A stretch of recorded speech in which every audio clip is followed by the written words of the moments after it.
போறதுக்கு தான் van ready ஆயிடுச்சு. சீக்கிரம் அக்கா ரெடியா நீங்களா போலாமா? நான் உங்களை கூட்டிட்டு வரேன். ஆமா இதே பச்சை துண்டை போட்டுக்கிறேன். இந்த துண்டை போட்டுக்கிறேன். முருங்கைக்கு பச்சை துண்டு தானே போட்டு போவா, நீ என்ன காவி சோ என்னைக்கு நீ சொன்னா கேட்டுக்க. இந்த நீயாவது போட்டுக்க இந்த ஆமா முருங்கோயிலுக்கு எதுக்குது? எங்க அப்பா எங்க தாத்தா எல்லாரும் முருங்கோயிலுக்கு தான் போயிருக்காங்க. பச்சை துண்டை போட்டு போயிருக்காங்க. ஆமா நீ என்ன ஐடியாவில இருக்கிற? அதுக்கு தான் உங்களை விட்டுட்டு போலான்னு கேட்டீங்களா? நீங்க டைலாக எல்லாரும் தொடர்ந்து சொல்லி ஒரு நிமிஷம். கார்த்திகை தீபத்துக்கு திருவண்ணாமலை தானே போவாங்க, நீ எல்லாத்தையும் முருங்கையில போலாம்னு கூப்பிட்டு இருக்க. அட கார்த்திகை தீபனுக்கு முருகனை கும்பல் அக்கா சொல்லுங்க. அதையா நீ உள்ளூர் முருகனை கும்பிட மாட்டியா? 300 கிலோமீட்டருக்கு அந்த பக்கம் இருக்கிற திருப்பரங்குன்றத்துக்கு தான் போய் கும்பிடுவியா நீ? இதுகளுக்கெல்லாம் விஷயம் தெரிய மாட்டிருக்கே. வண்டி எடுக்கணுமே. ஜெய் மாகாளி ஜெய் ஸ்ரீராம் சொல்லுங்க. ஒரு நிமிஷம். முருகன் கோயிலுக்கு தானே போலான்னு சொன்னேன். என்ன ராமனை பத்தி ஏதாவது எல்லாத்தையும் சொல்லி கொடுத்துட்டு சொல்லி இருக்க? கொஞ்ச நேரம் நில்லு. இப்ப நான் சொல்றது சொல்லுங்க. பாரத் மாதா கி ஜெய்.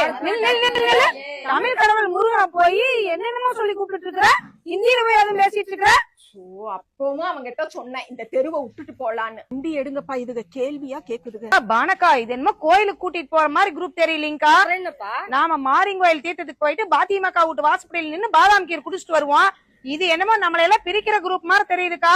ஆமா ஆனந்தி, இது என்னமோ நம்ம ஒத்துமையா கெடுக்கிற குரூப் மாதிரி தெரியுது. நாம கொஞ்சம் விழிப்பா இருந்துக்கணும். போலாமா? சரி எல்லாம் போலாமா? நாங்கெல்லாம் வரல, நீ வேற யாரையும் கூட்டிட்டு போ.